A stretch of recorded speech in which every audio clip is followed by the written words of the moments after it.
Greetings. I hope all is well. Hope your Memorial Day evening or afternoon or morning, wherever you're at, is going well. Please like, share, and subscribe.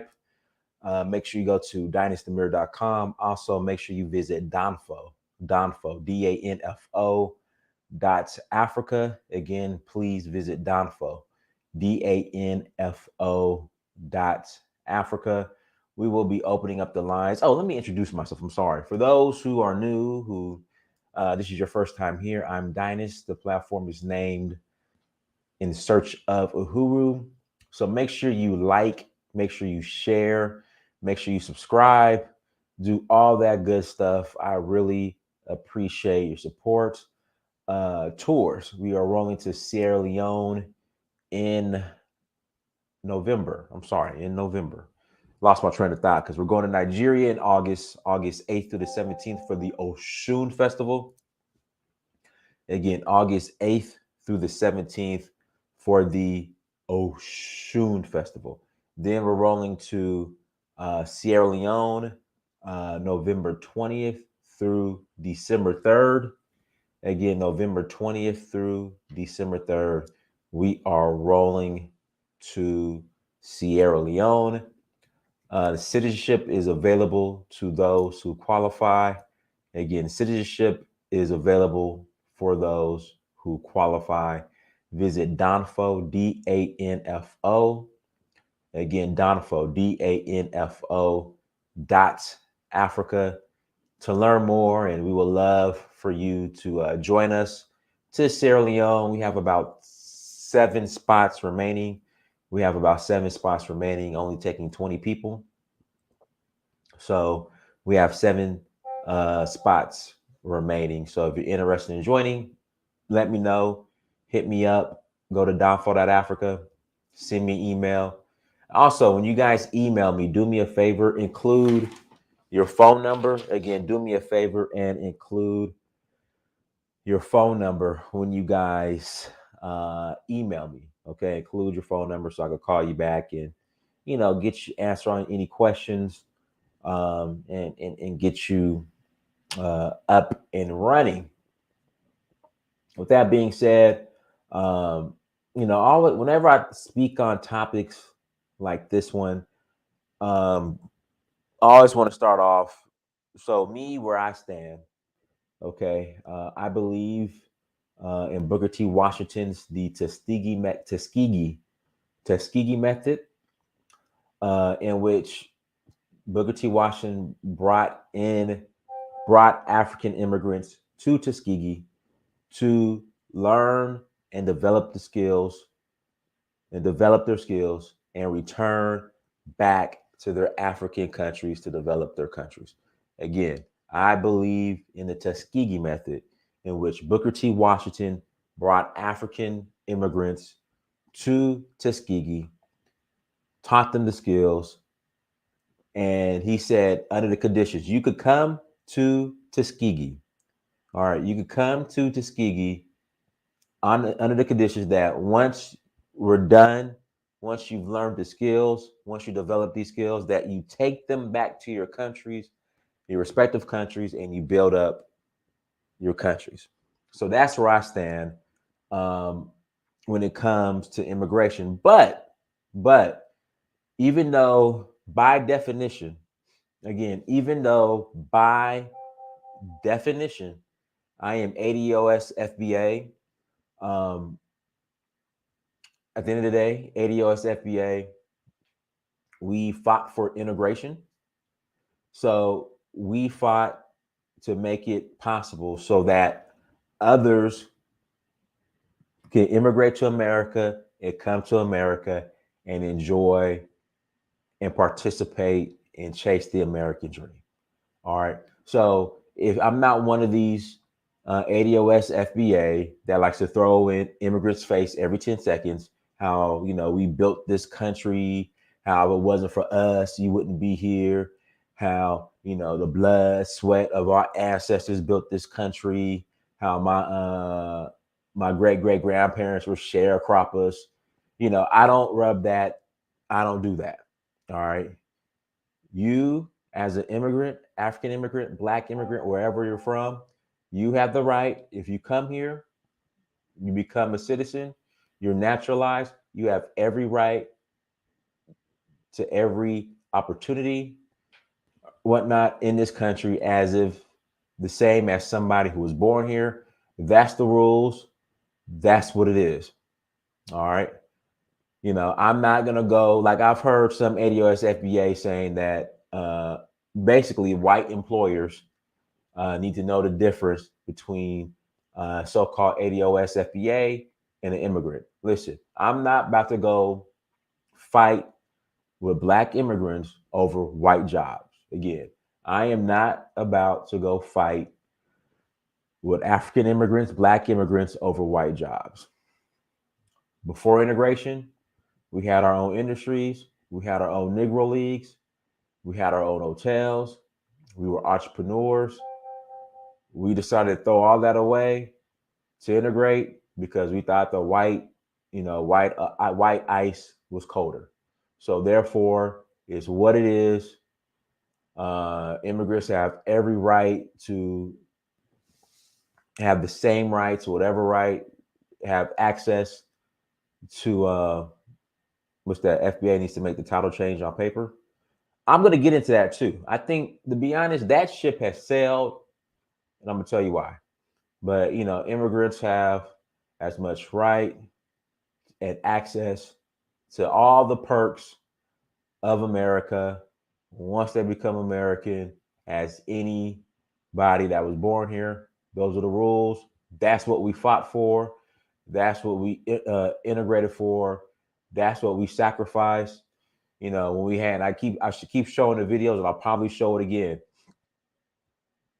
When we did the lunch counter sit-ins because we thought Karen's chicken tasted better than, I don't know, Auntie's chicken in our Black communities. We did the lunch counter sit-ins.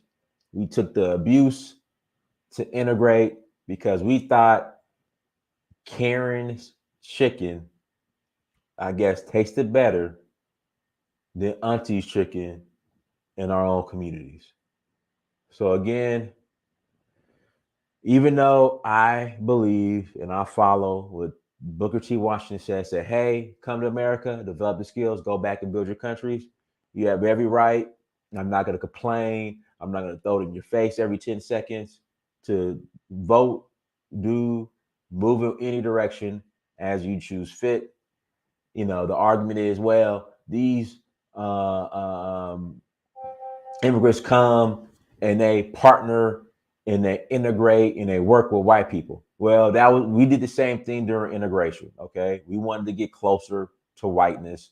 So why are we upset when Africans come over here that they want to partake and get closer to whiteness as well? But with that being said, all right, and guys, hit the like button again, please. Hit the like button again. Please hit that like button, family. I'm going to open up the lines in about 22 minutes. Again, I'm going to open up the lines in about 22 minutes. I'm going to put the link in the chat room, and you guys are more than welcome to call in. Also, don't be shy. Break bread with your brother Dynast. Break bread with your brother Dynast, and hit that super chat button.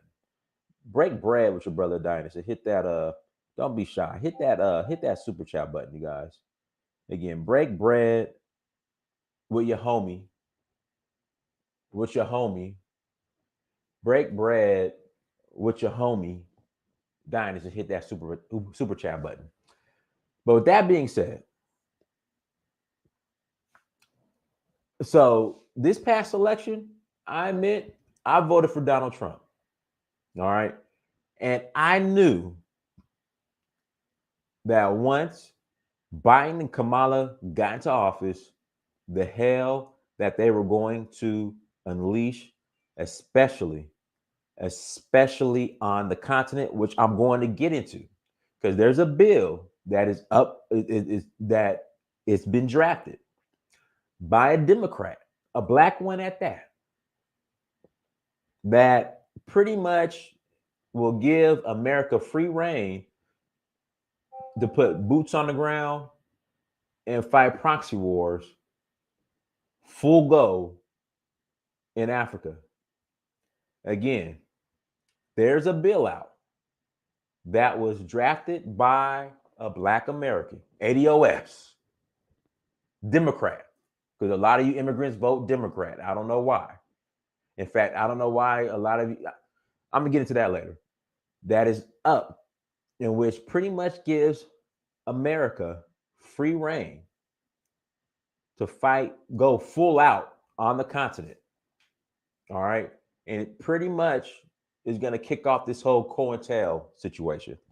You know, so one of the reasons why MLK Jr. was monitored, because he was labeled a communist. They're doing the same thing again. And listen, right, it's giving America free reign to tear up Africa. It was drafted, introduced by a Black Democrat, and we're gonna get into it here in a second. So when I told a lot of my immigrant family that I'm voting for Trump, the first thing that they said was, Dynas, Trump called African countries shithole countries. I said, okay. And this is the problem I have with a lot of my delusional Demobot family. So we don't say Democrat, we say Demobot, because you guys just don't deal with reality sometimes. I don't know what your problem is. I said, okay. Trump made that comment. He said that it was a shithole country. But Barack Obama literally turned an African country into a shithole country. I'm telling you, Demobots, there we go. I'm telling the amount of deflection, the amount of excuses, you know, the amount of the evasive, you know, dialogue and excuses that was given was embarrassing. And what I'm starting to notice, unlike the Chinese, unlike the Japanese, unlike the Indians, it's to the point now where I think a lot of my African immigrant family are more loyal to America than they are their own countries back home. See, the Chinese man has pride and loves his country, and not just by saying it, but through his actions. Again, the Chinese has pride, the Japanese, Indians, they have pride and they love their countries, not by just rhetoric, but by actions. Some of the stuff that a lot of my African immigrant family is involved and engaged in here in America is so counterproductive to the development of Africa. Let me say that again. A lot of my African, and listen, you have the right. That is your right. That's the thing. That it is your right to do whatever you want. Free reign. Land of the free, home of the brave. That is your right. But what I'm starting to notice, a lot of what I'm observing from my African immigrant family is completely counterproductive to Africa, especially for what you are and who you are voting for in America. So what is telling me is a lot of you guys are more passionate and care more about America than you do your home countries. You care more. You care more about the development of America than you do your home countries. That's what this is telling me. That's what I'm noticing. That's what I'm observing. We just got to call it out. We just got to call it out. Again, many of you are more passionate, have more love, want to see America succeed more than your own countries back home, and that's a problem. That is an issue. It's counterproductive. Let's see here. Me and Colin talk about this all the time. The Filipinos. See, we immigrant family and even Black Americans, we should be dominating an industry, something here in America. We should be dominating, controlling something here in America. We don't control anything. Filipinos, they control, when I was in LA, Filipinos controlled the dialysis industry, controlled it. Indians control IT, a niche. There we go, a niche. Thank you, Chuck, bro. Indians control IT. All these groups of people, immigrants, control and dominate a niche. My immigrant family, the only thing that we care about, like College said, is the degree. We just care about graduating with a degree and getting a job, which is fine. Listen, completely fine. That is in nursing. Filipinos control nursing too. They control. I know when I was in LA doing sales, the dialysis situation, they had that locked up, top to bottom.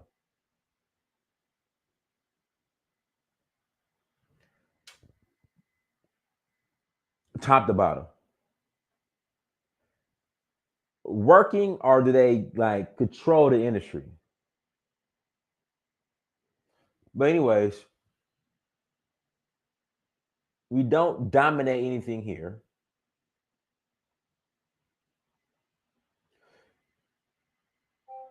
Guys, I'm gonna put the link in the chat room here in a second. I'm gonna put the link in the chat room here in a second. I'm gonna allow you guys to call in because I really want to get into this bill that is up.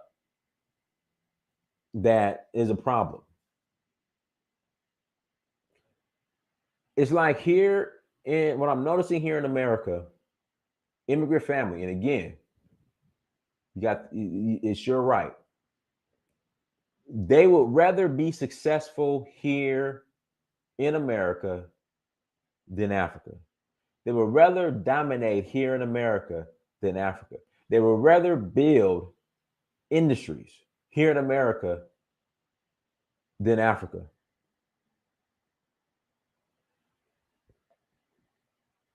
When it comes to the voting thing, some of the issues you guys support, you know damn well you won't support that in Africa. Prime example. And there was a little conflict here on the show on Saturday. And brother brought up a great point. So we had, our immigrant brother, great African, votes Democrat. And we just asked him a simple question. How do you feel about, you got kids, you have a daughter, Democrats want to make it where boys who identify as girls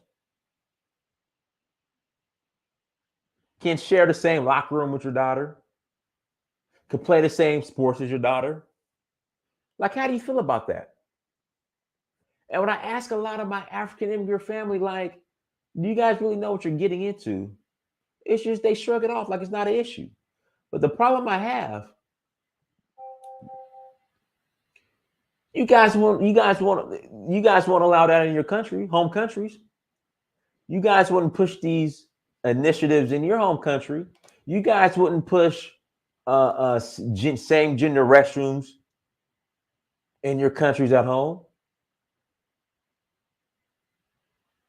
You guys wouldn't push men identifying as boys, identifying as girls, being able to play sports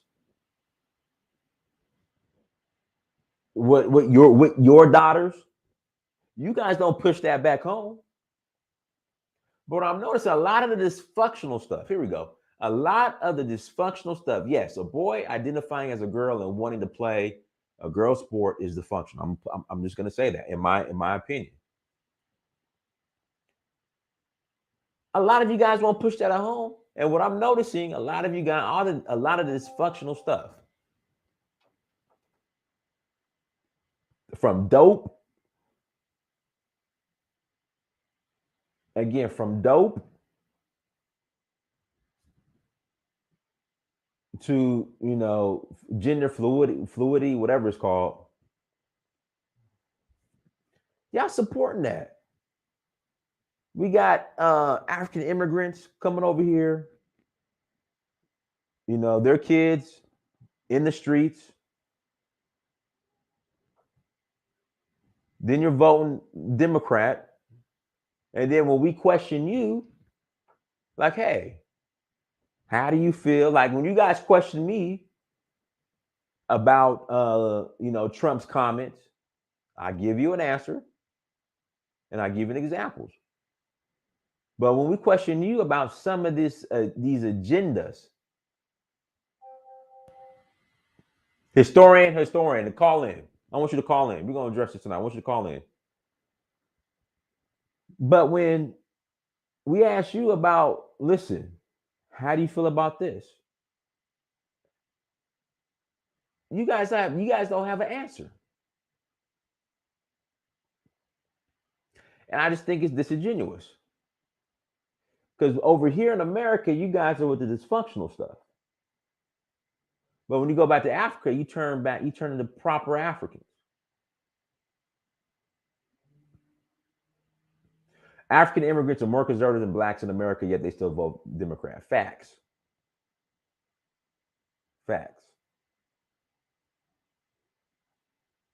And to me, a lot of that stuff doesn't make sense. And we're going to talk about this bill. Black Democrat is trying to push that pretty much if an African nation is working with, and it's so gray. It's so gray. But basically, if an African nation is working with Russia, for the most part, America, boots on the ground, proxy war in African countries, if an African nation is working with Russia. And this is a Democrat doing this. Not the white racists, not the white supremacists. That is not about Democrat or Republican. Judy Jones is called code switching. Yeah, trust me. The minute they show up to Murtala Muhammad Airport, Lungwi, I'm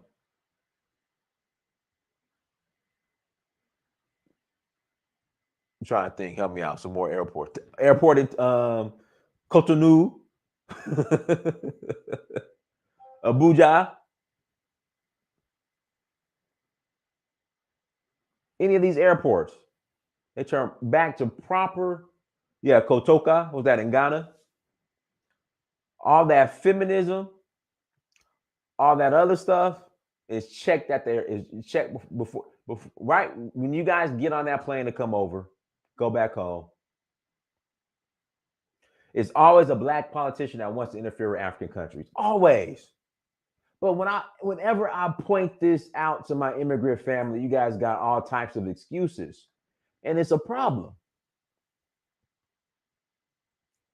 But all this dysfunctional stuff that you guys support, that this democratic, this demonic. And listen, I'm not saying go be Republican. I'm not saying that at all. I'm not saying go vote Republican. But all this stuff, this demonic Democratic Party is pushing in Africa. Y'all support it. But then when you get to Africa, you want to act like you don't support it. It's like you support it in America, but you don't support it in Africa. So why in hell do you support it in America? That's the part I don't understand.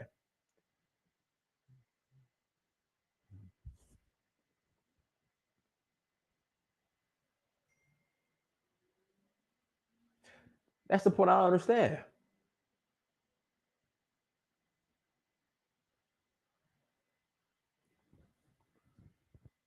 It's like you support the hell out of America, but for some reason, when you go home, you want to act like you don't support it. Because America, of what it is and who it is, they come into Africa anyway. To be specific, the Democratic Party.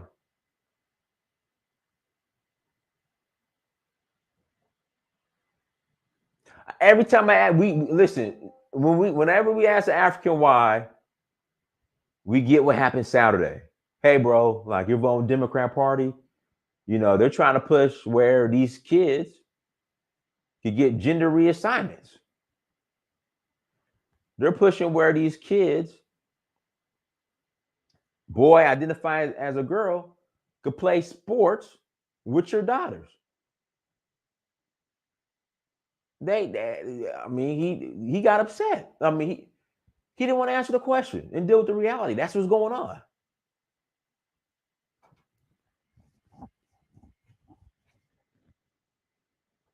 But trust me, let that come to an African country, they'll be up in arms. A lot of them be up in arms, but they support it here in America, and I just want to know why. I just want to know why. And again, I believe in rights for everyone, but some of this stuff has just gone too far.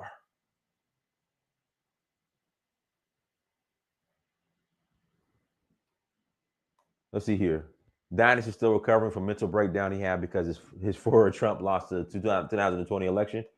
I mean, okay, that's how you feel. See, this is the thing. We have narrative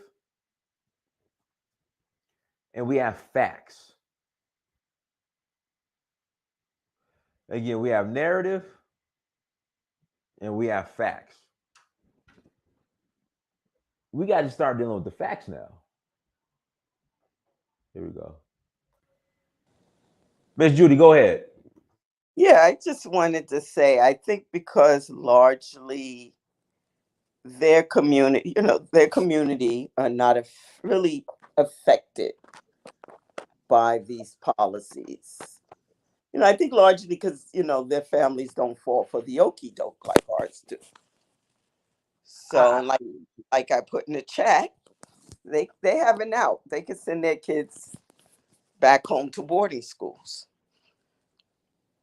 to shield their kids from all these kind of crazy stuff that goes on in these streets, and make sure their kids get, a different upbringing. We don't have the luxury of that. What countries are we sending our kids to in boarding schools? Real quick, SC Bot. Trump called Nigeria Huts and disrespected Mandela. Dude, but Obama bombed the whole country and destabilized the whole region. Then when he got done, said, "I'm sorry, my bad."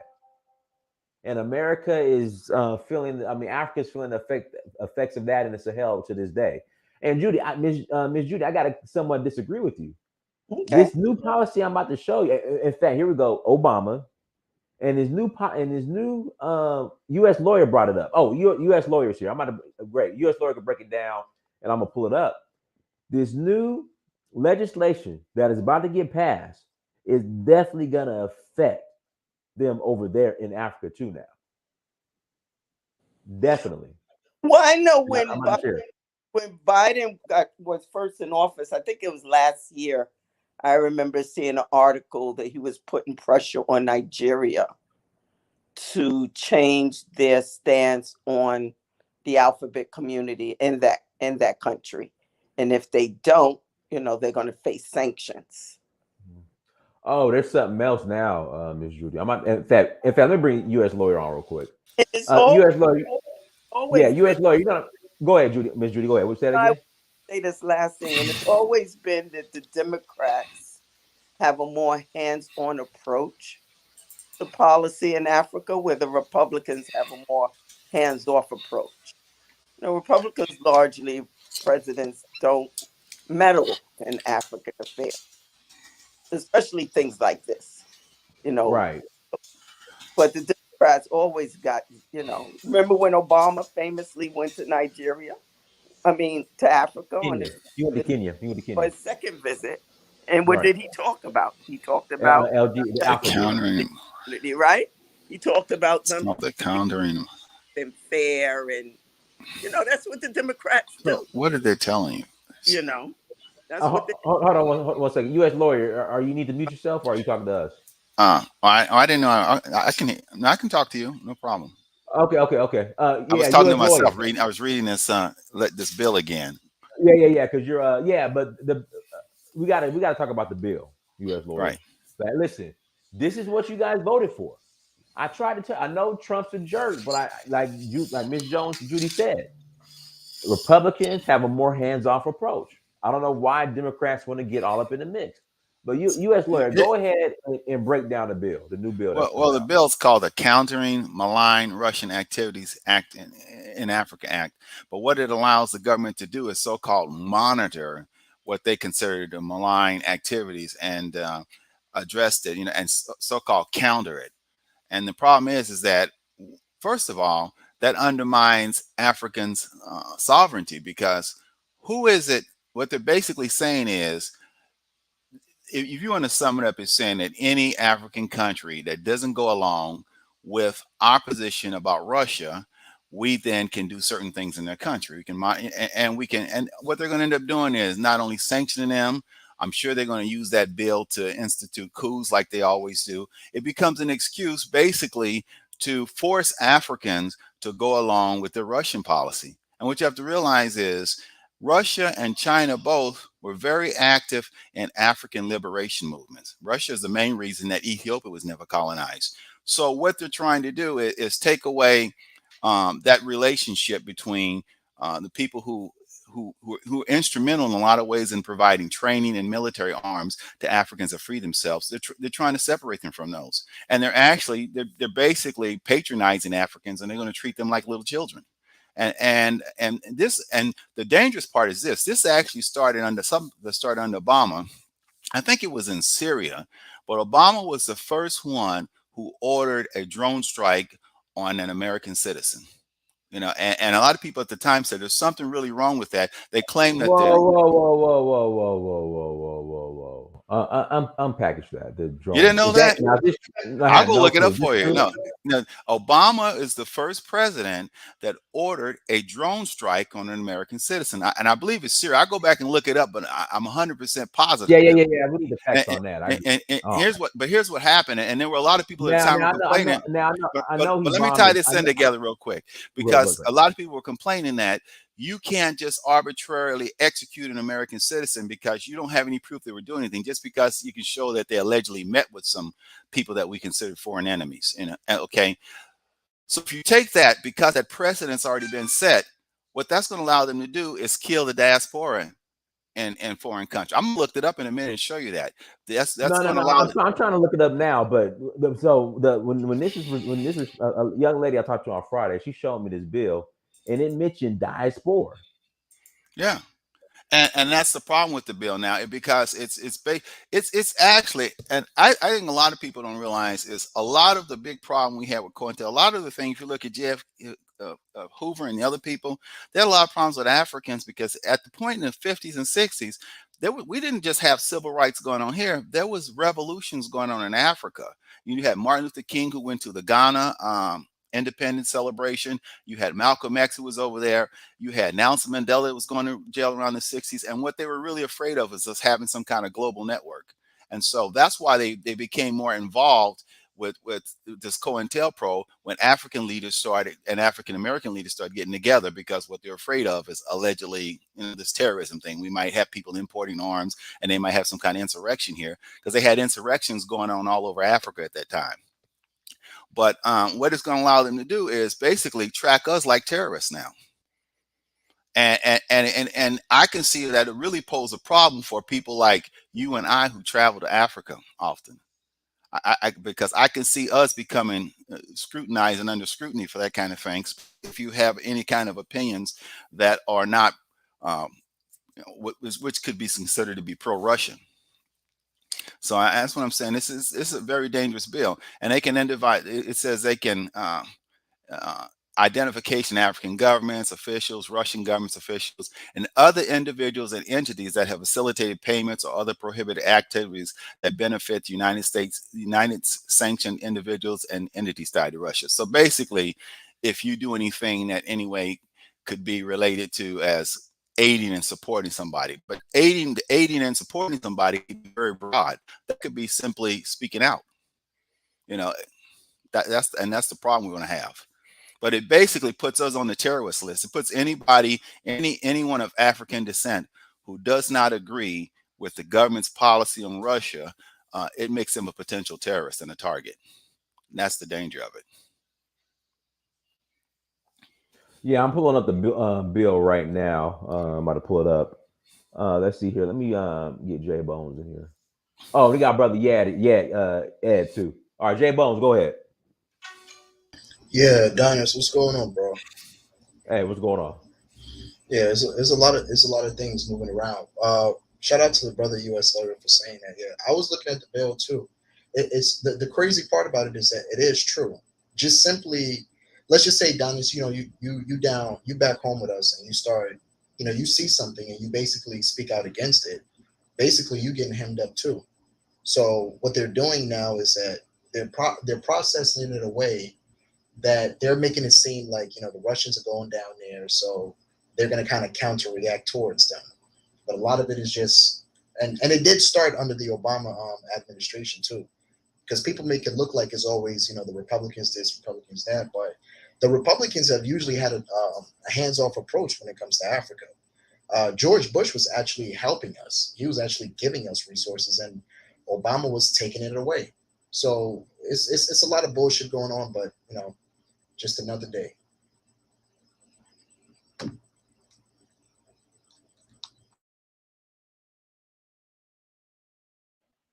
All right, Ed, go ahead. I got the bill pulled up. I know you're gonna want to break this down. Go ahead. Okay. Hey, hi everyone. Pleasure being here once again. Um, there are several aspects when you look at it, with the Africans in America and going on with the Democratic Party and things of that nature.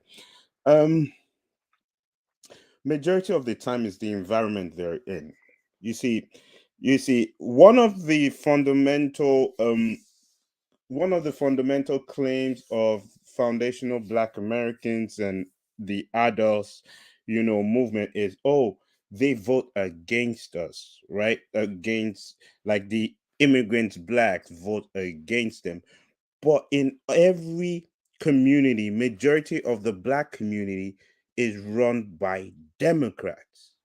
Right. And you know what? And it's Democrats and black ADOS FBA votes Democrat in a large proportion. So that argument that immigrants are voting against them, no, they're voting with you. Exactly. And Dinas, you know how it is. There is a sense of pride that has been won through blood, sweat, and tears by African Americans. So by the time you get into their neighborhood and you start talking, hey, no, don't vote Democrats, Dinas, you know the pushback. Who the hell are you to tell us what to do? You're not even foundational Black American. You're not adults. Man, we allowed you in our community. You have to do what we tell you to do. You know that happens. Even you, as a foundational Black American, you get pushback. Imagine a Caribbean or an African. Imagine what they will get if they stood and started trying to let our sisters and brothers in America, try to start shifting their positions when it comes to how they vote. Yeah, Diners, you as a Black American, you couldn't go into a barbershop and tell anybody you voted for Trump. They'd probably No, beat you up. but I did. It's But surprising. Finance, you understand what I'm trying to say, right? And I have also. Hold on. Let me say this. Like, there were a lot of Black people who were like, I understand why you're voting for Trump. It wasn't that bad. It's just for some reason the loudest and wrongest people got the most attention. But it wasn't that bad. I promise you, it was not that bad. Because there were a few Black men in the barbershop like, yeah, I'm voting for Trump too. I mean, it was a lot. People in a barbershop. I'll say it anywhere. Yeah, it was a lot. It was a switch off. I mean, I couldn't. I'm gonna tell you right, Diners, especially growing up here, I could tell the bull. Excuse my language. I could tell the BS. I didn't vote for. I voted for Trump too. Like I definitely didn't vote, but relatively, like as a cultural thing, the reason why Africans have always voted for Democrat is because when we come here, we're under you. So if Black Americans are voting Democrat, We just follow along and be like, all right, you said we vote Democrat, so you're the vanguard. You told me to vote Democrat, so I'm voting Democrat. So when we see y'all voting Democrat, we just be walking right behind you. That's pretty much what it is. I mean, technically, yeah, a lot of this stuff is getting out of hand. I voted Trump too. I could care less about, because a lot of these policies that's coming out of the Democratic Party is just ridiculous.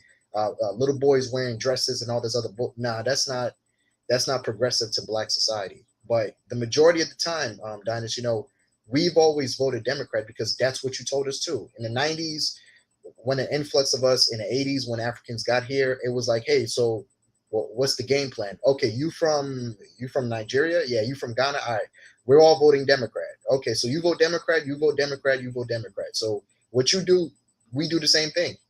That's pretty much it. That's how it got stuck.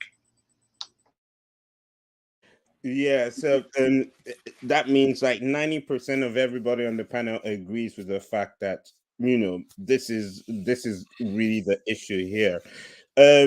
With regards to this bill is so dangerous to the global Black community that it now is a threat to our actual existence. Um, because this is a situation where the African continent did something in the 2000s. It broke the monopoly of the West by bringing in China into the African market.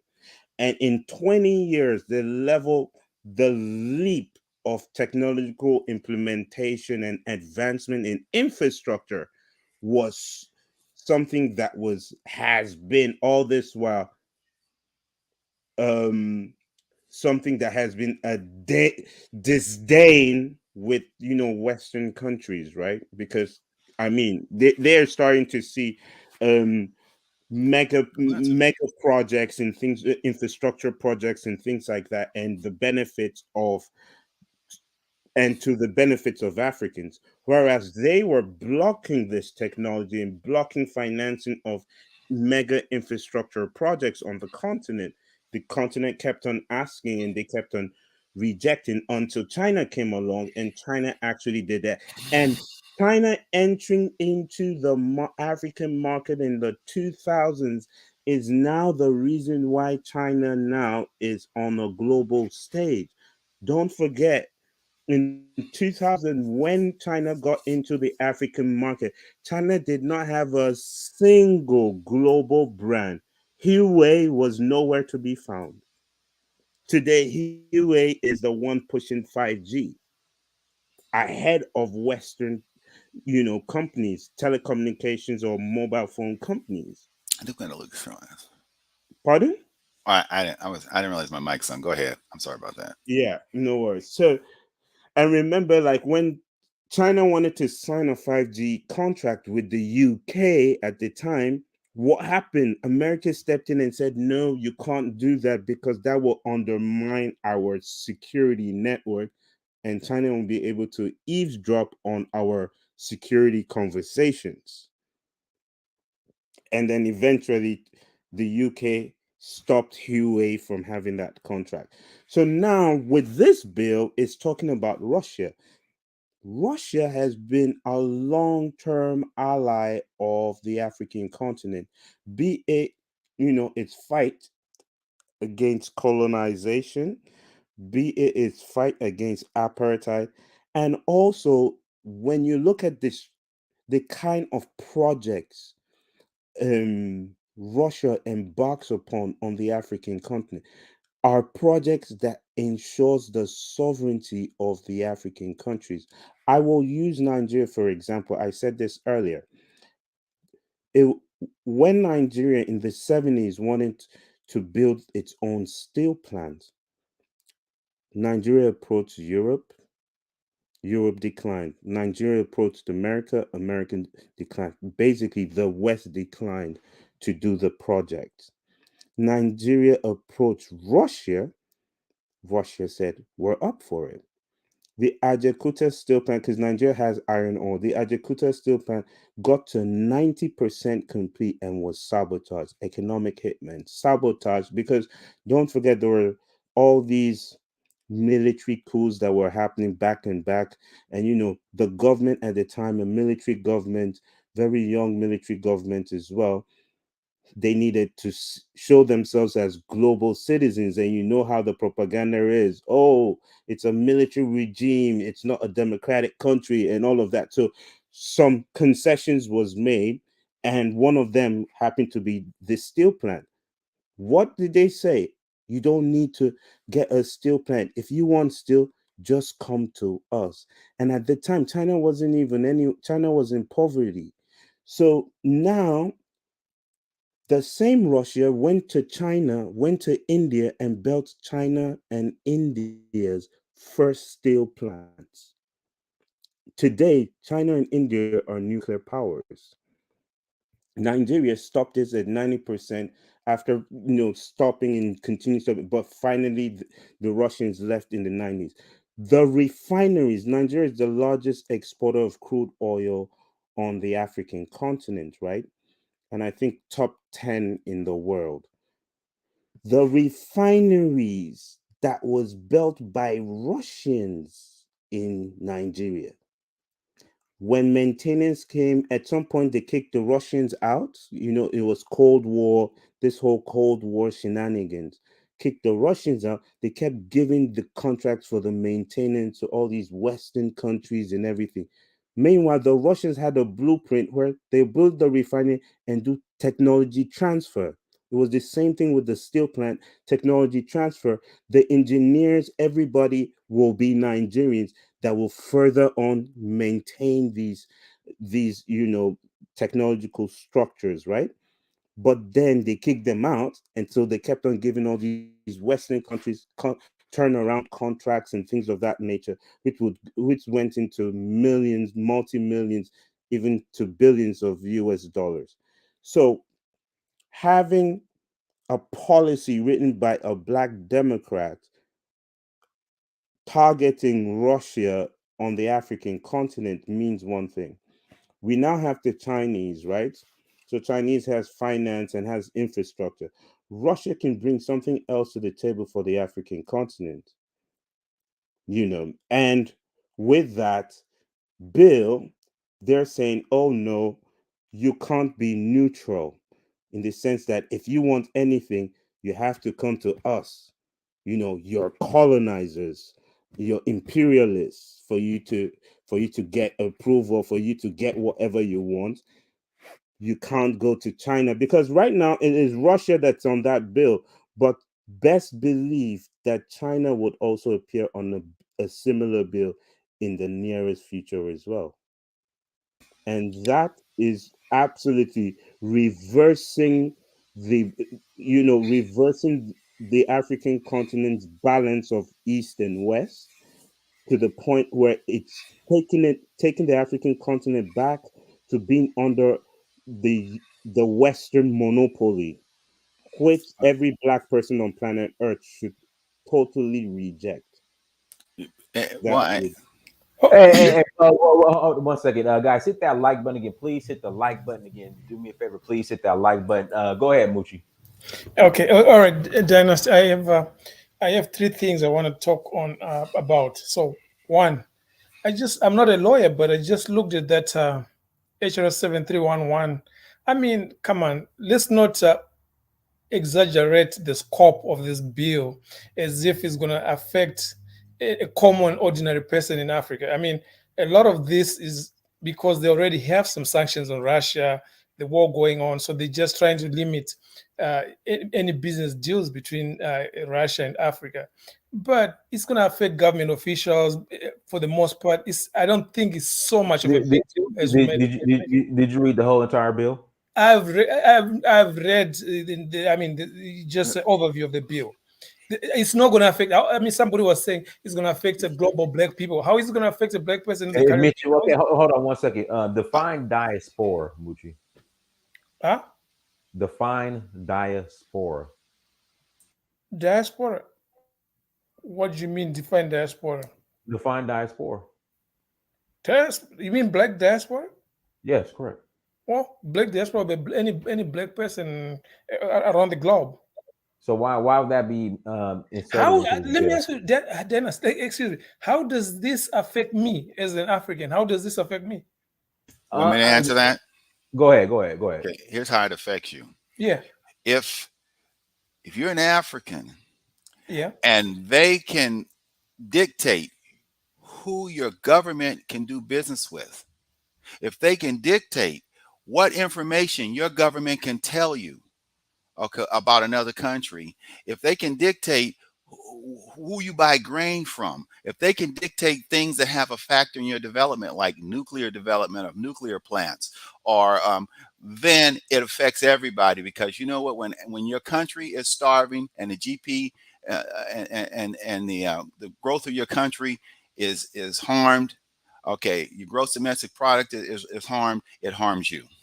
Well, you know what? When Okay. you have a famine in your country, that means it affects U.S. everybody. law, U.S. law. Let me even tell Yeah, you. exactly. I mean, wait. Let's go Muti, further. no, no, Wait. no. Muti, you spoken. U.S. lawyer has spoken. Let me just say something to No, you. but I want to talk to the U.S. lawyer. I want to go further the Why don't discussion you with the wait U.S. till lawyer. I speak and then you speak and address both of us? But you've been speaking for a while, brother. Just go You on. spoke. Can you U.S. just lawyer wait? spoke. Okay, go ahead. Yeah. Can you just wait a little bit? Okay. U.S. lawyer, as far as I know, most African countries don't have that much trade going on with Russia.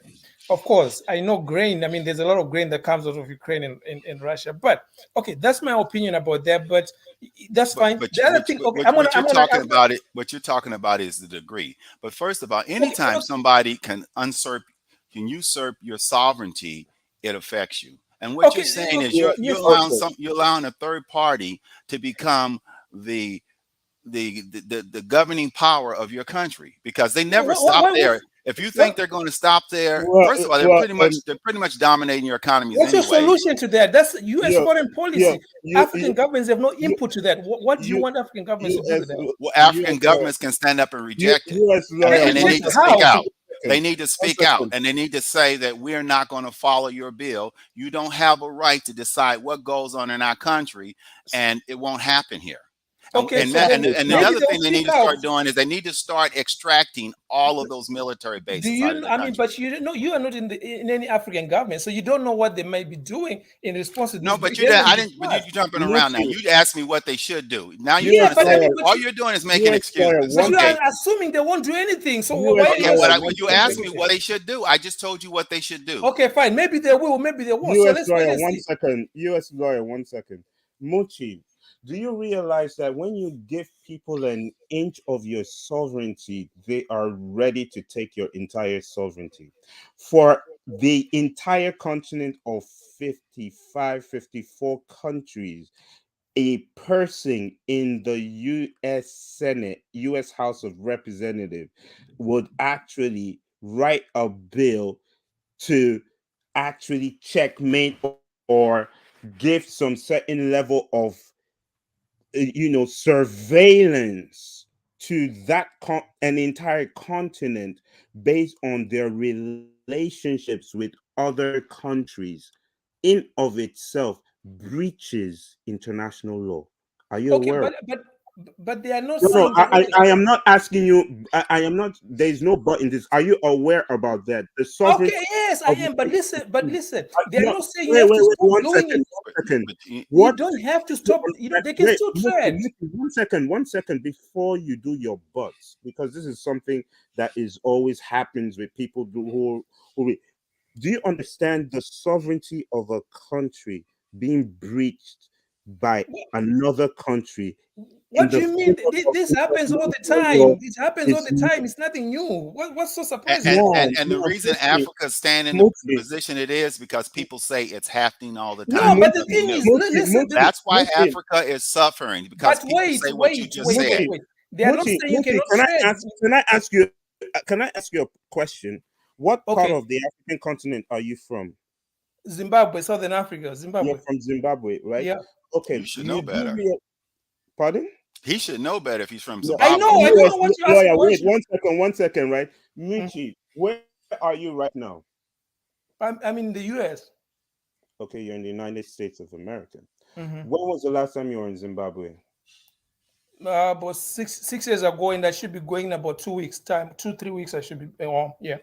Okay, brilliant. Now, Michi, do you realize that there was supposed to be a meeting between the United States and the African Union? And the African Union told the United States of America that Zimbabwe's sanctions, they should start thinking about removing the sanctions on Zimbabwe. Have you read that statement from the African Union? I haven't read the statement, but I know that Okay, wait, I know that the wait, sanctions are unfair, but I know that's what wait, the wait, Americans wait, do. wait, But Muchi. look, I ask you a yes or no question. Are no, you no. So what's your point? all right? No, what's your So now, point? Go to your now, point. do you know that the United States of America wanted to have a meeting as well with Caribbean countries? And when they approached the Caribbean countries, they also they did not invite Cuba, Venezuela, and some countries. I know, yes, I know. And the Caribbean countries said that they would not attend if Exactly. Cuba and Venezuela are not invited. And they brought up the issue of sanctions on Cuba and Venezuela. Are you aware about that as well? Do you think I'm aware of the listen, I'm aware of the Let me ask but a let me I just question. answer. want You're asking me and then you when I ask you a question, right? It's a yes or no answer. I don't want. come on, man. You cannot tell me it's a yes or No, no, it's a like I'm yes a or kid. no What you because talking about? I'm landing a point. Okay, yes, I'm aware. Go ahead. You're aware, but you're not aware of the one on the African continent, which you're Yes. from. Okay, so that's all right now. So now, why are these regional blocks of countries representing countries doing that? It's because right now on the global stage, you are having two factions that are now head on head collision with each other. There is what they call the unipolar world, that is Western hegemony, that is Anglo American global system and Western hegemony, right? And there is the multipolar world. The multipolar world is where regions now have, they want to hold full sovereignty and determine their existence on planet Earth and their prosperity. So those multipolar world people of that school of thoughts, you have people like, you have countries like China, Russia, BRICS, practically the BRICS countries. You have the African continent, you have the Caribbean countries.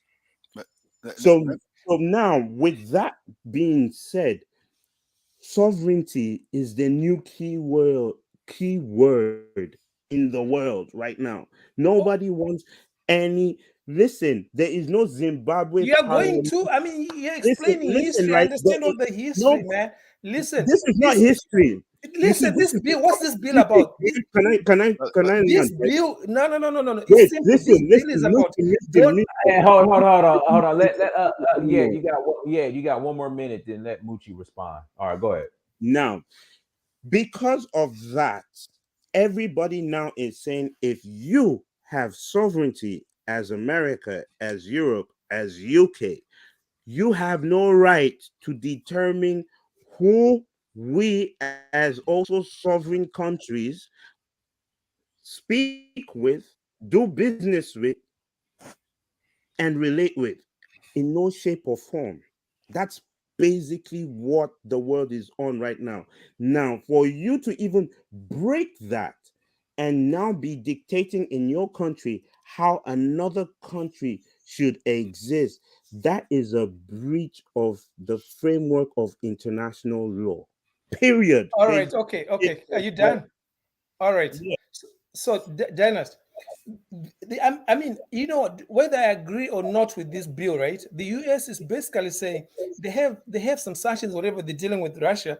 If you proceed to do some kind of transactions with Russia, they're gonna make sure that there's gonna be a penalty, right? They're gonna cut like a foreign aid that they give you to the country and all. No. You're No, not wait. understanding. no. But let me Okay. continue. Let me continue. Go ahead. You can rebut. That's my understanding. They're gonna either do something, whether it's cut foreign aid and all this and that. But okay, that's what you can do with that. Then the other thing I wanted to talk about, Janice, you're talking about Democrats and Republicans.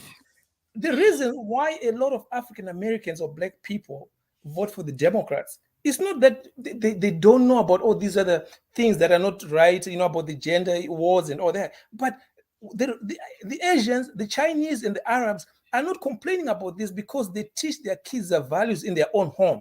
Most Black people are poor in the US.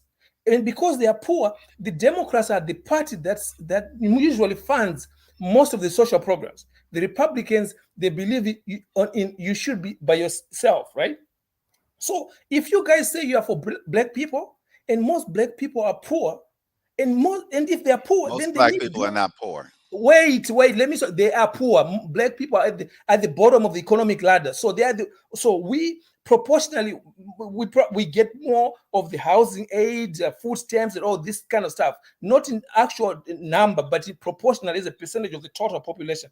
Black people and Latinos are at the bottom of the. But there's still most Black people are not poor.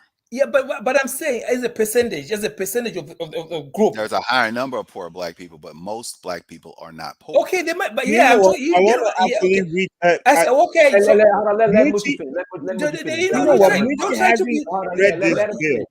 Okay. Listen, like I said, I'm not talking in terms of aggregate numbers. Okay, I'm just saying as a percentage of African Americans, the percentage that taps into these resources from the government is quite substantial, just like similar to the Latinos, because the whites are at the top. But anyway, the point is that's why Black people are going to vote for Democrats, because at least they kind of help Black people they help people let's just say people who are at the bottom of the economic ladder, right? So that's the reason why they vote Democrat. Now, if you say they should maybe not vote Democrat because the Democrats are pushing this agenda about genders, this and that, but people are going to look at everything as a whole. They can't just say, oh, you know what, maybe Democrats are people are concerned about their livelihood. So most of them, I think, rightly so, they choose Democrat. No, but hold on, but Muchi, I think that the issue with the problem with your statement is these communities that are depending on this assistance, they're ravaged, drug infested, crime. So why won't Democrats provide something to lift these communities so they won't be dependent on the government? That's the problem. Yeah, to be honest with you, Dennis, I work for the government myself. I work for Human Health Services, but I'll say this: you know what? I wish they could do more, but there's only so much money that the budget. It's by design. You work for the U.S. government. It's by design. They're keeping Black people poor by design. That's how they. No. Nobody keeps you. No. Nobody keeps you. No. Now you're talking conspiracy. Yes, there are conspiracies. I hate to tell you this. Lawyer, not a conspiracy theory. One second, U.S. lawyer. 1 second, U.S. lawyer. Muchi, do you work for the U.S. government? Man, I already said that you don't, but I don't need to say any more above that. Yeah. What's your question? You work in what capacity do you work for the U.S. government? I work in budgeting, finance. Budgeting and finance. Okay, so now that's interesting. I worked in corporate banking too. Yeah. If you need like the Republicans to be in office to make money, then you're a sucker anyway. You make money regardless who's in office, and any successful. I don't think money is the most important thing. I think helping people is more important than just. Money. but how do you you're helping people by breaking up by putting a structure in place that devolves their family, which is not helping them. But I'm gonna get back to this. Are the end all be all. Yes, let me get back to this bill real quick. Okay, here's. Can I read an extract from that bill? Let me get back to the bill. Wait. You had your chance. Let me say something about this bill. Okay, I'm going to ask him a couple questions about this bill. Okay. He was saying it's not going to affect the average African. Now, let me ask him this. He's aware of all these sanctions that they've had on Zimbabwe, correct? Yes. And would it be fair to say that those sanctions have affected every single Zimbabwean? That is true. Yes, that is true. Okay. Now, this bill basically gives them the power to do the same thing that they're doing to Zimbabwe. U.S. lawyer, U.S. lawyer, before you even go there, do other African countries do trade with Zimbabwe? Muchi. But that's not on my point. Wait, 1 second, 1 second. Wait. You can wait. You get to your point when you're done. When But I'm done. let's use lawyer Let me finish. finish what I'm saying. Hold Let on. me finish what I'm saying. Hold on 1 second. Let U.S. lawyer finish. Go ahead. Okay. Exactly. So, Yes. So if you know that the sanctions that they put on Zimbabwe, which I think were egregious, if those sanctions affected every single African, this bill is essentially giving them the same power, if not more, to do to all Africans what they're doing in Zimbabwe. So. Why not? I don't think so. Why not? Think so. It's Just not tell me why. Okay, tell me specifically how it's going to give them. Tell me, is it saying? Well, let me tell you. He asked me to tell you. I'll tell you. Let me read. I'll tell you. Let me tell him. He asked me to tell him. I'm going to tell him. U.S. lawyer, let me read the bill and then you tell him, because where I'm about to read an extract of it is exactly what we're talking about. An assessment of the scope and nature of the Russian Federation's malign influence and activities and related diplomatic, economic, and security priorities and strategic objectives of such engagements in Africa, including influence and activities that involve Russian proxies such as Russian oligarchs, Russian-funded private military contractors, and other individuals and entities directly or indirectly employed by or financially or politically associated with Russia and its officials who are involved in or aid activity to, and among other things, manipulate African governments and their policies, as well as the public opinions and voting preferences of African populations and diaspora groups, including those in the United States, and invest in, engage, or otherwise control strategic sectors in Africa, such as mining and other forms of natural resource extraction and exploitation, military basing and other security cooperation agreements, and information and communications technology. A detailed account of United States foreign assistance and other initiatives developed and implemented during the preceding 3 fiscal years to address Russia's malign influence and activities in Africa, including objectives and details of planned programs and initiatives set out in the strategy required by subsection A, and then it goes on. Now, all right, fine. Let me tell you something. Wait, Muchi, before you go right now, do you know why I asked that question, U.S. lawyer, when you spoke about sanctions to Zimbabwe, right? And I asked, do other African countries do trade with Zimbabwe? And Muchi, you said yes. Yeah. Do you know what I have just read to you is going to mean that not only African countries cannot do trade with Russia, not only that, but even diasporan. You're exaggerating what you have just read, my friend. What kind of thing? You don't understand how the government works. There is no limitation. Hold on, Moochie, come on, bro. It says that. If you think the United States government has any limitations, you're not paying attention. Hold on, yet, Moochie. I gotta ask him one question, Moochie. Who did you vote for in last election? Okay. I'll tell you who I voted. I voted for Biden. Okay, for the Democrats. Of course. But wait, This is talking about the oligarchs and it's talking about the private contractors. Nope. You know what? Do you understand how the United States operates? The United States. 1 second. Wait. Do you know private military contractors, Russian contractors are causing problems in Africa.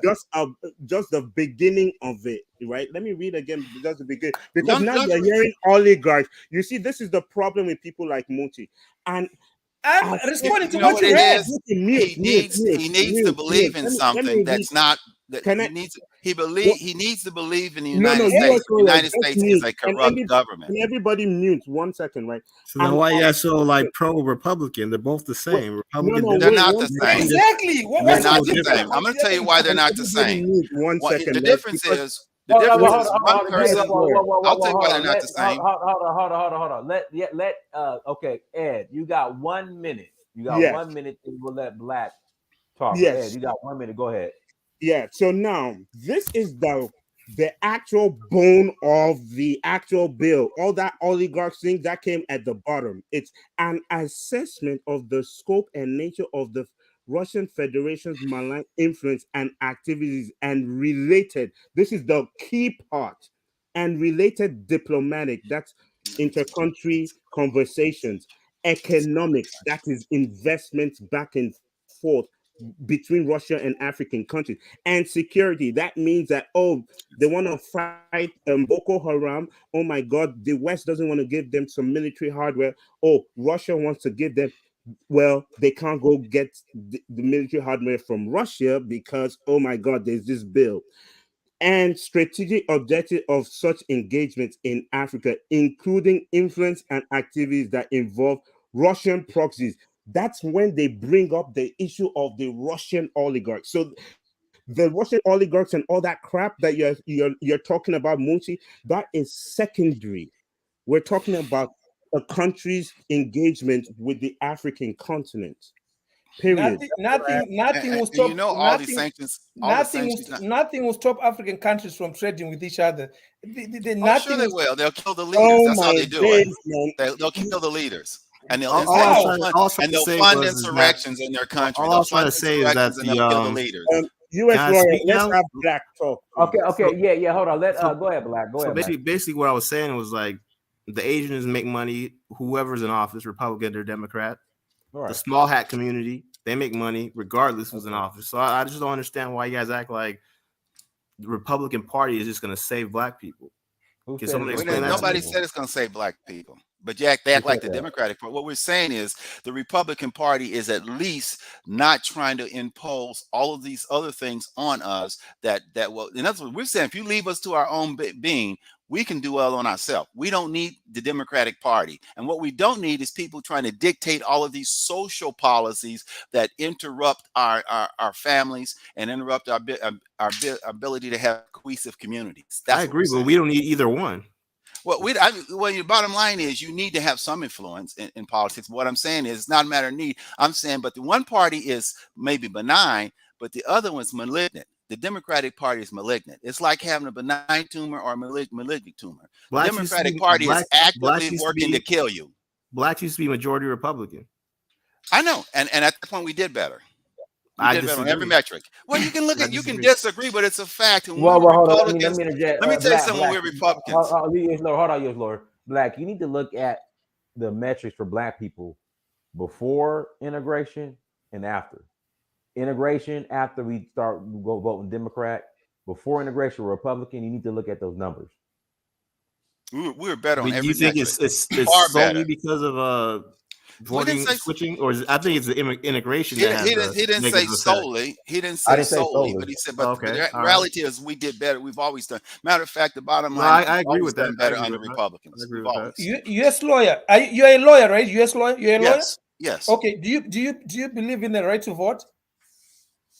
Of course, I believe in the right to vote. Why? You do? Okay, so let me ask you, what is it that you think the average person doesn't know that they cannot vote sensibly and vote for the party of their choice? What is it? Well, you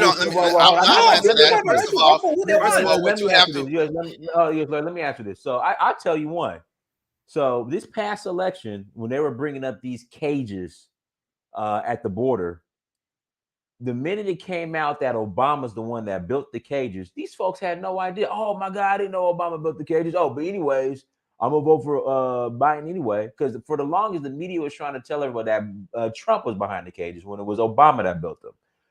These folks had no clue about Libya, no clue. And then when he told them about Libya, they made every excuse, deflection on why it was okay. I mean, who cares about Libya? They got Black slaves right now. Who cares about them? Exactly. Who do you think the average American cares about what's happening in Libya? Come on, Dennis, be serious, man. Do you think the average person, voter, U.S. voter, cares about what happens in Libya? But Moochie, the reason why that's important, when Trump took out this Iranian general, these Black folks act like they was ready to go suit up for the Iranian army. So they pick and choose when they want to give a fuck about international global politics. But people are free to have their opinions. They're being manipulated. They're not free because they what do you mean they're not free? They only know the information that is given to them. This information is being controlled to them. It's been funneled to them. They're being manipulated. And the problem is the average person will not go look. They will go by whatever they see on CNN, MSNBC.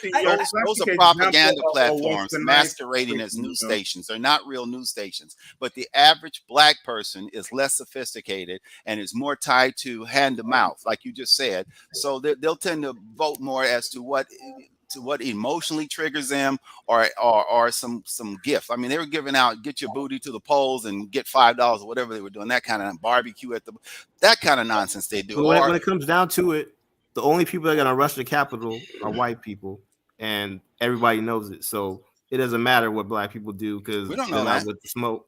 So we don't know that. Black people ain't rushing no capital. They ain't gonna rush no capital. That's what I'm saying. So we don't all know this that talk yet. about voting Republican, they know that black people will not rush the Capitol. So they're just basically all talk, no matter if they're Republican or Democrat. The U.S. government knows it.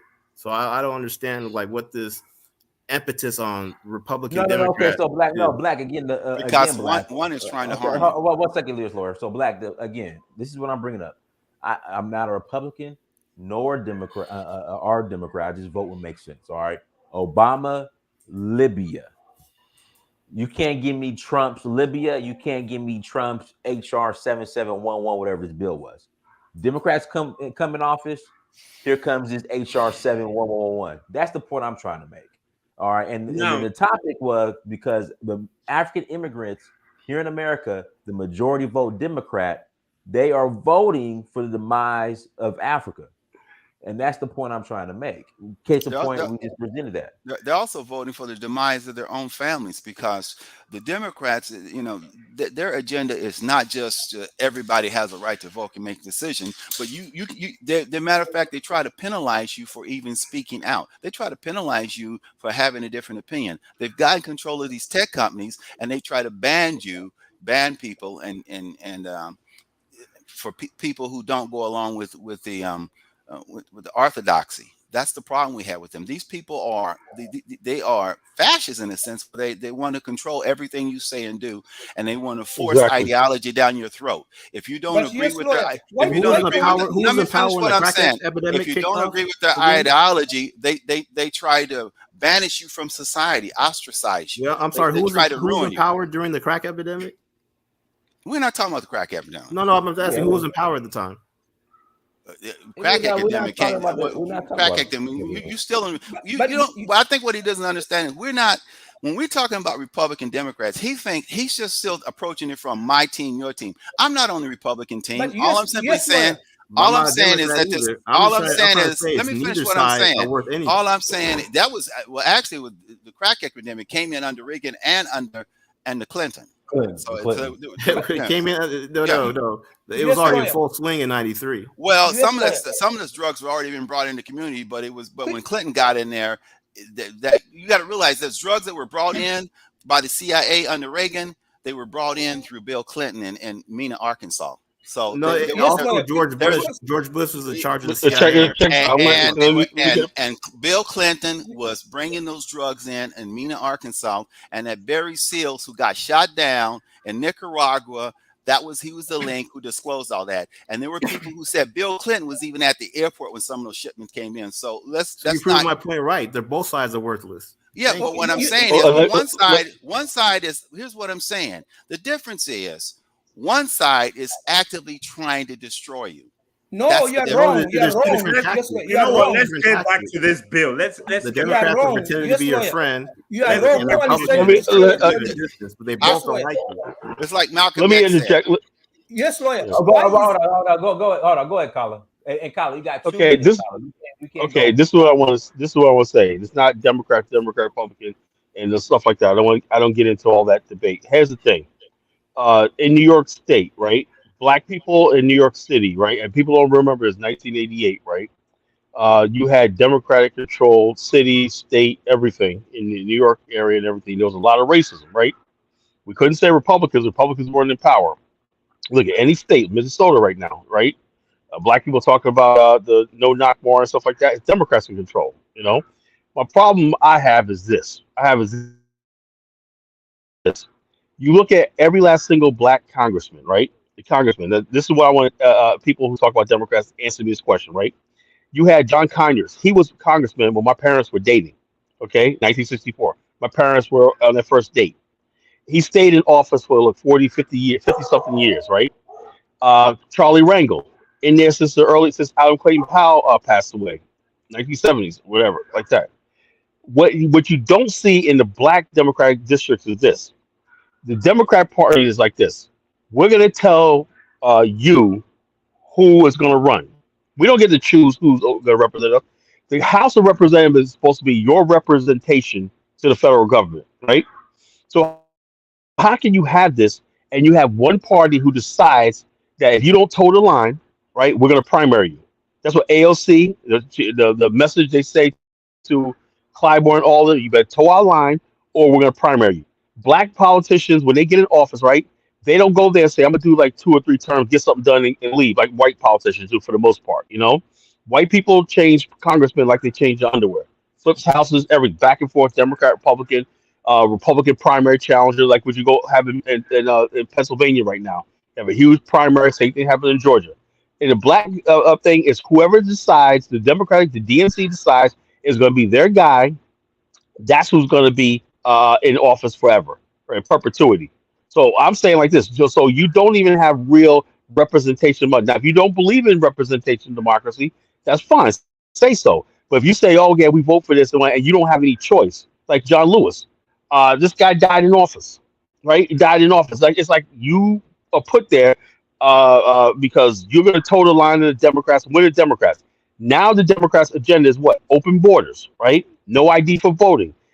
Driver's license for illegal aliens, you know, no ID, all the stuff like this. How does that benefit the average African American who pays taxes, who has ID, who does all the stuff like this, you know, and all these things that don't benefit transgender, you know, and stuff like transgender assignments, so like in the military. It's George Biden appointed with the Secretary, Surgeon General as a transgender woman. This is insane. And the whole thing is, why are we voting for this? Black people don't support abortion. We don't support abortion, and all these things. We vote for this. And I'm gonna say this in closing, right? Other people vote their values, right? That's one thing Black America don't understand. What are your values? You know, who represents you? We don't know.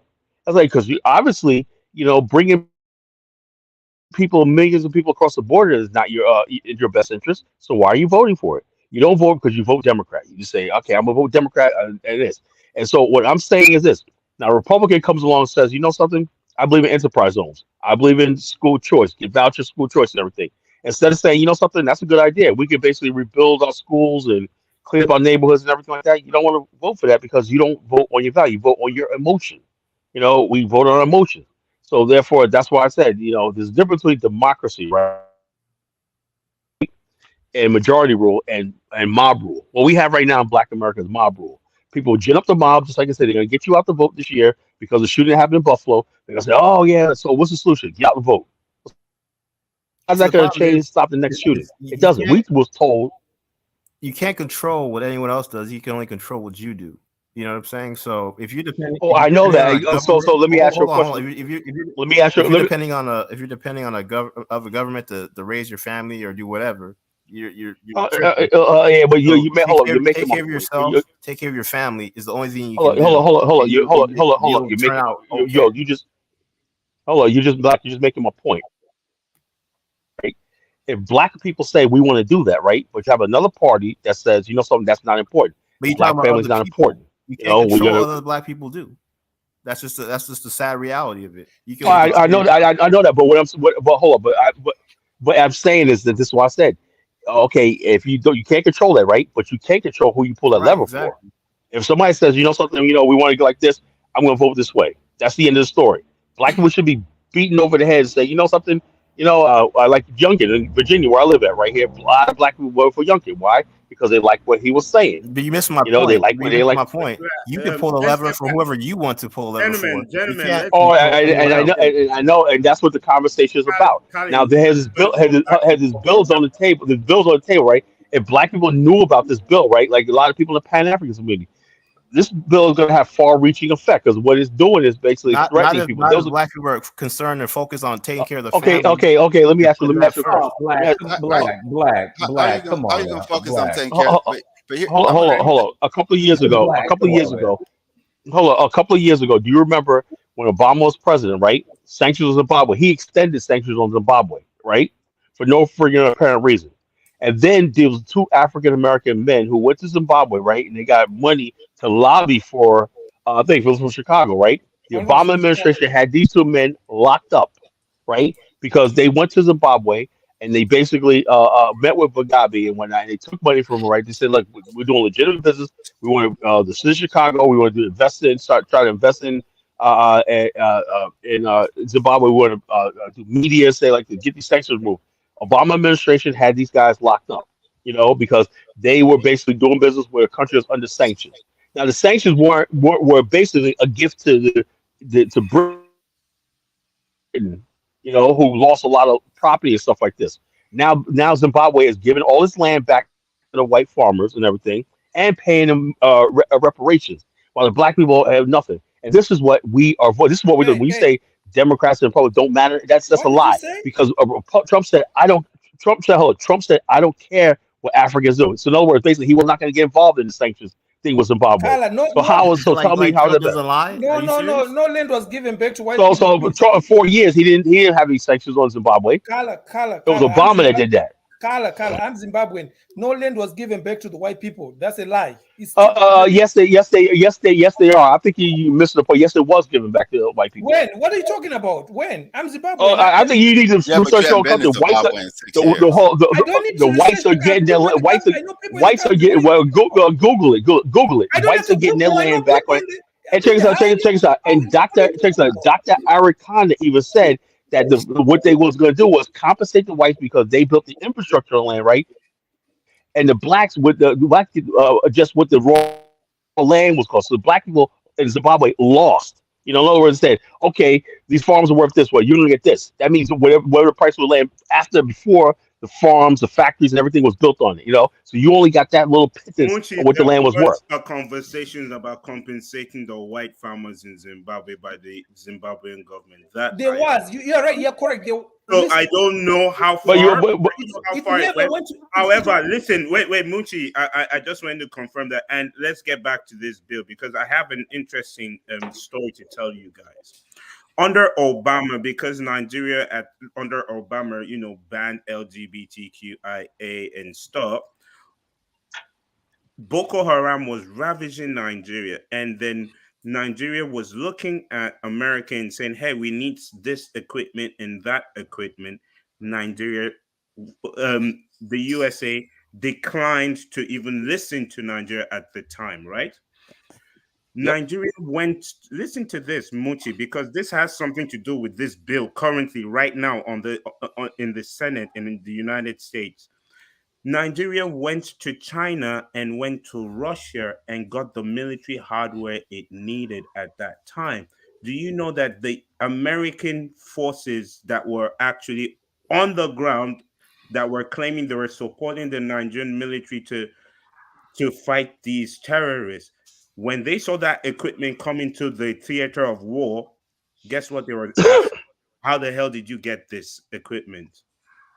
And the Nigerian military just kept quiet about it. So now, in this aspect, you have to also recognize that right now, as we speak, in Mali, they're kicking out the French colonizer from Mali and telling the troops to leave Mali. And I think also Senegal, is it Senegal? I'm not sure. But Mali, I think Guinea-Bissau as well is trying to do the same. Recently, Conakry. Okay, Conakry, right? I believe allegedly, I believe, but not really. But for sure, Conakry, right? for sure, Mali, and Mali. For sure, Mali, yes. So it's Guinea Conakry, I think. If it's not Guinea, then it's Guinea Conakry, right? Because they're two countries. They have similar names, right? And what had happened was in Mali, the citizens came out and said French troops must go because Macron did something in 2019, just before the pandemic. He got because West Africa wanted to have a single currency called the ECHO. And then Burkina Faso. Sorry, somebody in the chat said Burkina Faso. I'm not sure. We're not sure, but for sure Mali, right? And what happened was 2019 December, France brought the Francophone countries and created a new currency with them, because remember that they were going under colonial tax. All their currencies was the safer. They had to put it in the French central bank. And that was 500 billion euros, dollars. Ed, if I can interject real quick. No, what happened? So Nigeria, so they're supposed to have the ECHO, which is supposed to be for ECOWAS.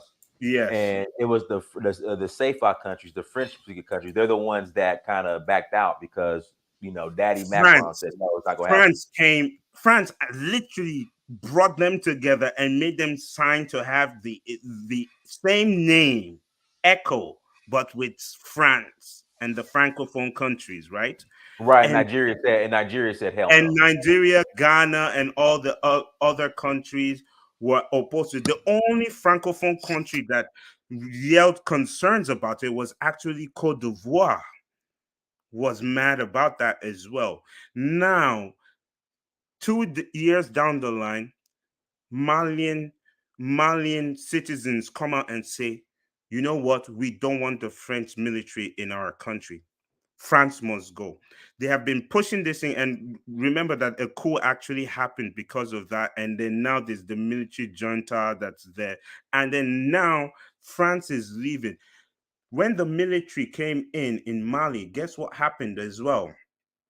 They brought the Russians in and said, you know what, this insurgency happening around, the French has been here, nothing has improved.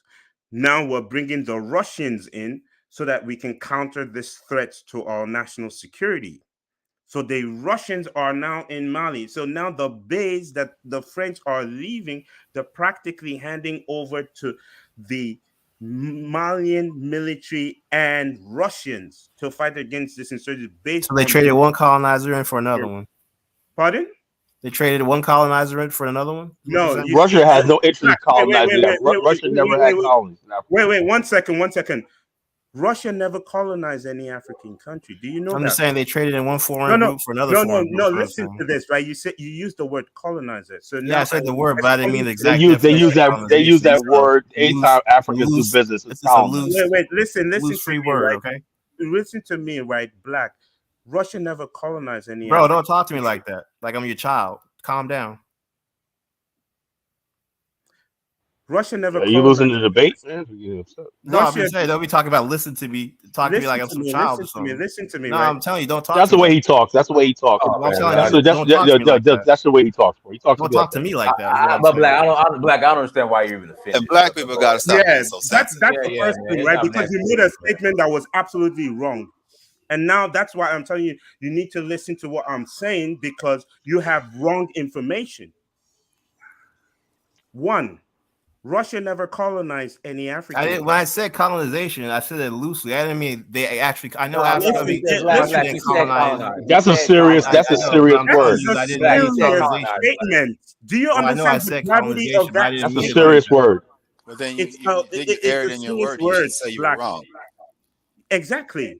Now we are not in the court of law, so people use language freely and loosely. No. That's the biggest problem that black people make all over. That's why white people eat their lunch. You don't know what he said. Black did not say Russia colonized Africa. That's the biggest problem that blacks make universally. Can you we don't use English language properly. Words have a lot of meaning. People get executed on words. Everybody knows Russia never colonized Africa. That's a given. Not everybody knows that. Not everybody knows that. I'm pretty sure most people know that. Not everybody I know knows that. Minchie, can you mute? Because not everybody knows that. And this is a public platform where we're discussing, right? There are people in the chat that might not know that and will take that word for what it is. So now that's all them. They don't know. Well, so if you're here to learn, wait, listen, right, Black. If you're here to learn and also teach, I'm not here to learn nothing from you, man. If you're here to learn, we should all be here to learn from each other. If you're not here to learn nothing, then we shouldn't be here. Hold hold on. So, Black, why are you here, Black? Why are you here? I like the conversation. I like what you guys were talking about. I just don't like how this dude is coming at me. That's all. Okay. How did he come at you, Black? Black, hold on, guys. Hold on, Black. How did he come at you? Come on, let me find the fuzzy pillow. Yeah. How did he come at you? Let me be I'm your counselor now. It's all good, brother. It's all good. How did he come at you? It's all right. Maybe Okay, give him go ahead. afterwards. Go ahead. Right now, one, Russia never colonized any African country. Two, Russia was at the forefront, and Cuba, of the liberation of the African continent from colonization. That's number one that we need to put that in check. And secondly, against apartheid. In fact, the current president, Putin, was actually in Southern Africa training military training of Africans, representing the Soviet Union at the time while he was a young officer. So why I brought the issue with Mali, it's because, and Nigeria, is because, listen, if the West says, oh, because you're not having LGBT, oh, we're not going to give you military hardware, and you don't have the capacity to build the military hardware at the time. Bear in mind, the insurgents on the African continent predominantly are using weapons from US and Europe, NATO issued weapons. These are modern weapons that were used to invade Libya. And those weapons are now trickling into Al-Shabaab, Boko Haram, Aswab, ISWAP, Ansura, and all these other terrorist organizations on the continent. Majority of African countries, their weaponry is basically 1960s and 80s. So now, seeing this superior weaponry being deployed by terrorists, they had to go and source for weapons from the West. And the West was declining, and then they went to Russia and China, and Russia provided a majority of the African countries the weaponries they were using to counter the insurgents. So with this bill, Mochi, what will happen is that will now become an issue with the United States of America once this bill passes. So where are you? Wait. Can I land before? Can you mute your mic, please? No, man, you've been talking for so long. Why do you want to tell me too much? Mic? Hold on, guys. You're talking for too long, man. You lecturing. Where are you? Hold on. But we're about to close out soon anyway. See, Moochie, but this is when I first came on, I brought this up. Moochie, it sounds like, and I could be wrong. Do you have this much? Because we haven't been there in 6 years. But do you have this much passion for Zimbabwe? Man, I can't tell you, man. I have people in the highest levels of government, man. I know a lot about, but I'm not gonna say who I know and stuff like that. I am disappointed about the sanctions that were put on Zimbabwe for sure. But I know what that is. But you know what? Is there much that I can do about it? Not much. Just like you guys are talking about, the US, these Democrats are trying to whatever do to your families with this gay agenda and all that. But look, I don't see any Arabs, I don't see any Chinese complaining about this bill, that, because guess what? They have confidence that they can raise their kids with their own values. Not some government. No government is going to tell your kid to dress like a woman when they're a boy. If you fail to take care of your family, that's on you. You cannot, the Asian states, it's not on the Republicans. It's not on the Democrats. But here's the thing though. We don't have to vote for this. The only reason why this is even an issue is because they got a free hand with the black vote in America. Without the black vote, Biden wouldn't be in office, and whatever like that. We black people just say, if we sat home, let's say vote for vote, and we just sat the frick home and say, you know something, we're gonna set a couple of cuts to this election psychological. Next election was like, they let it all play out with that. They don't even want that. Just to say, hold up. The same thing they're doing in Africa. They're not giving us a choice.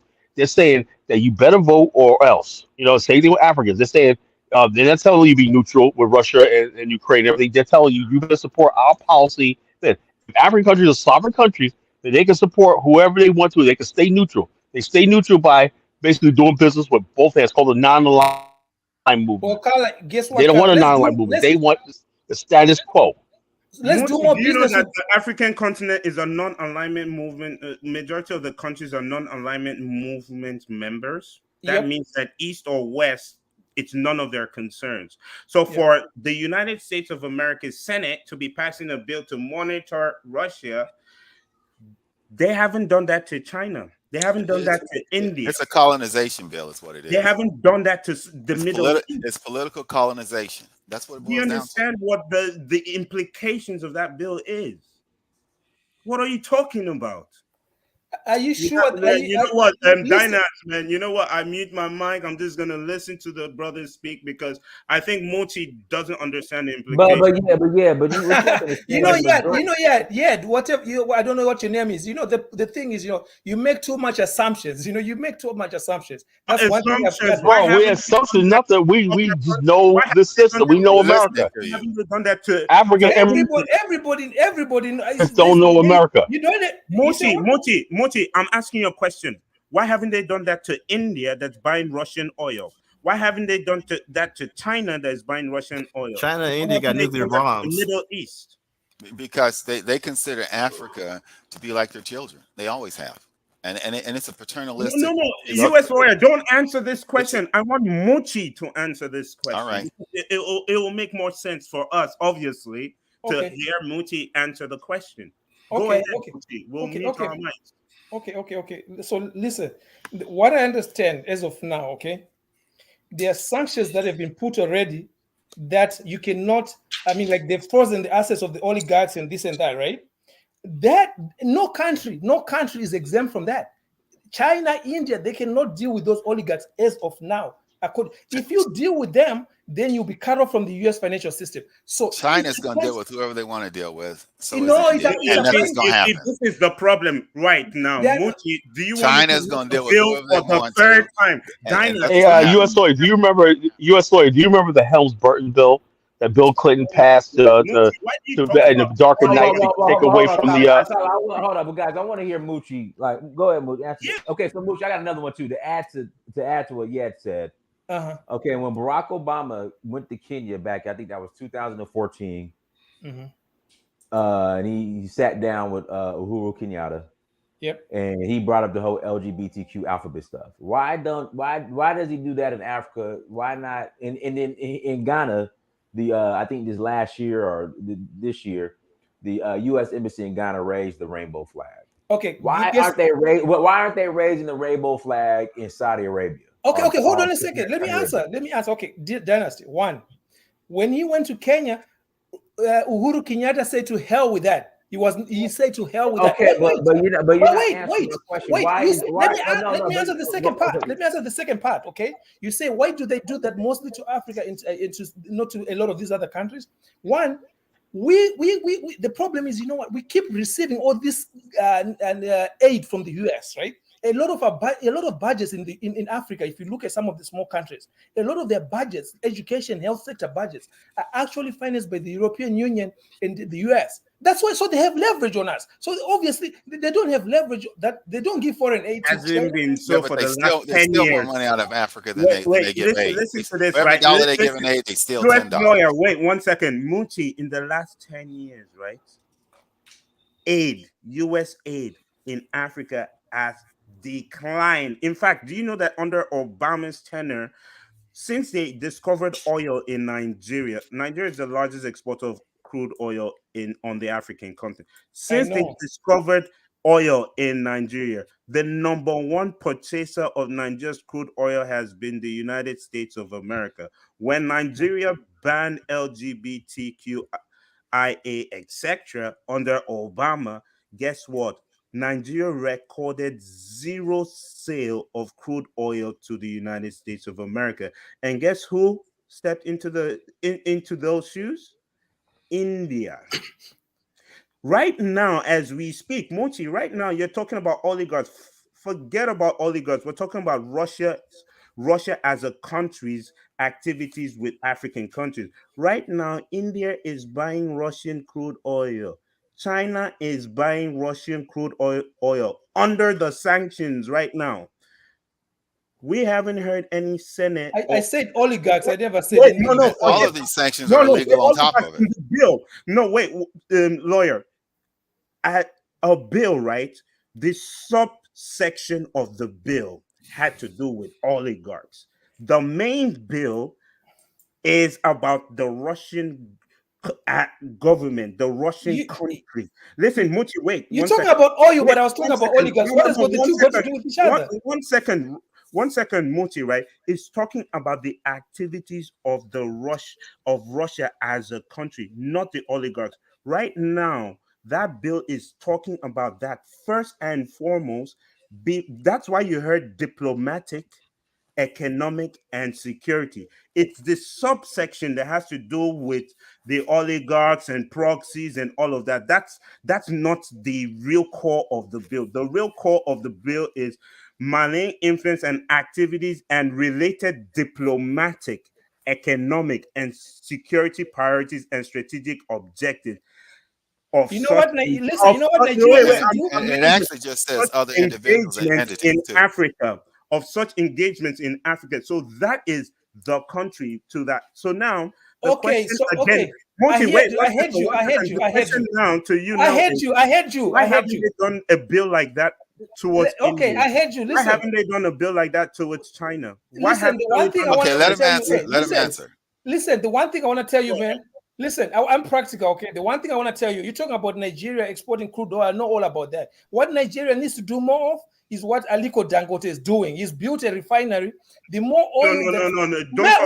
Wait, don't say no. I'm telling you. Let him speak. You see, you know what? Go ahead, that's not how an intelligent person just discourse, my friend. Once somebody starts talking, you're already trying to interrupt.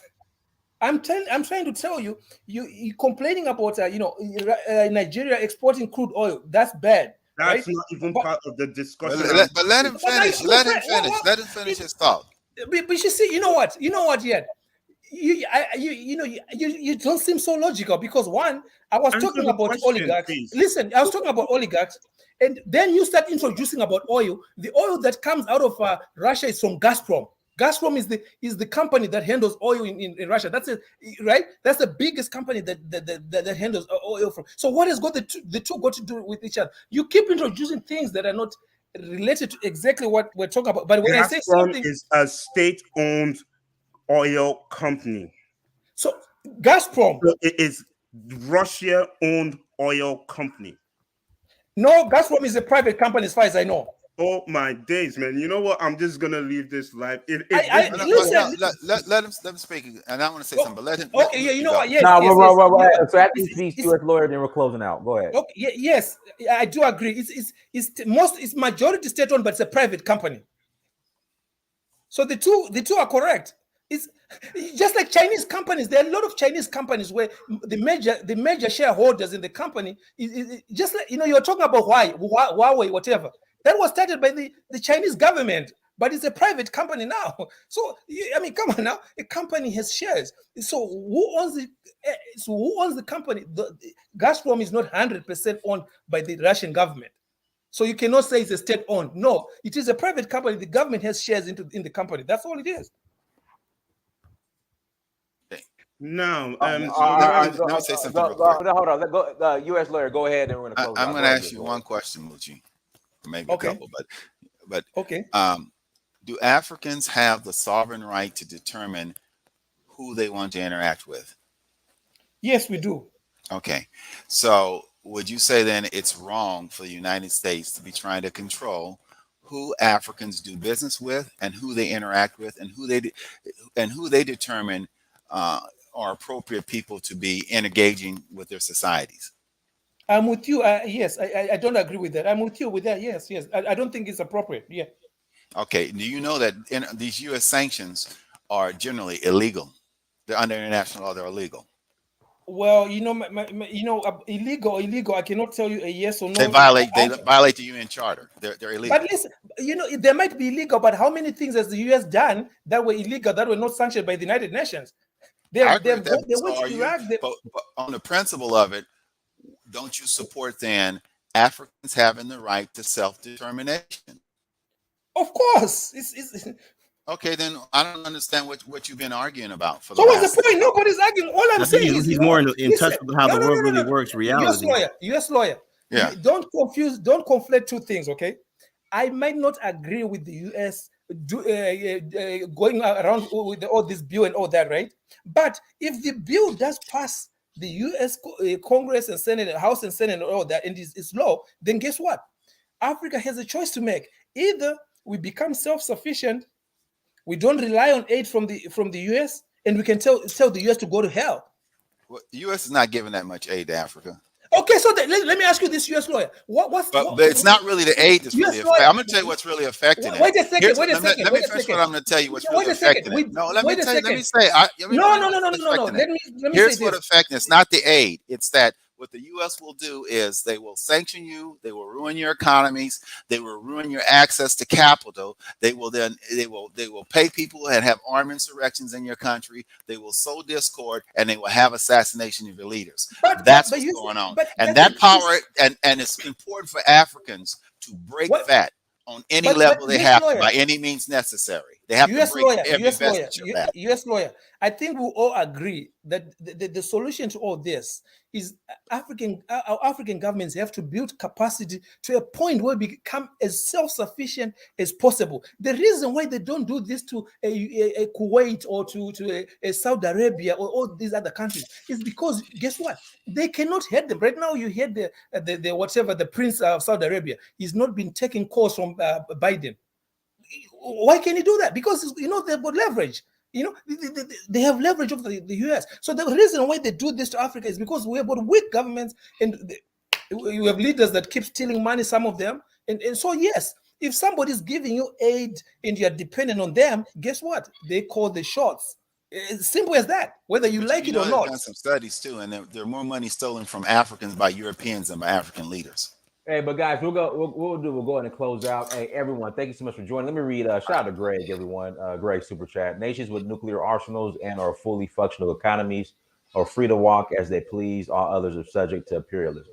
Black first. Thank you, Greg. Everyone, thank you so much for joining. Like, share, subscribe. Until next time, family, Dynasty, Peace.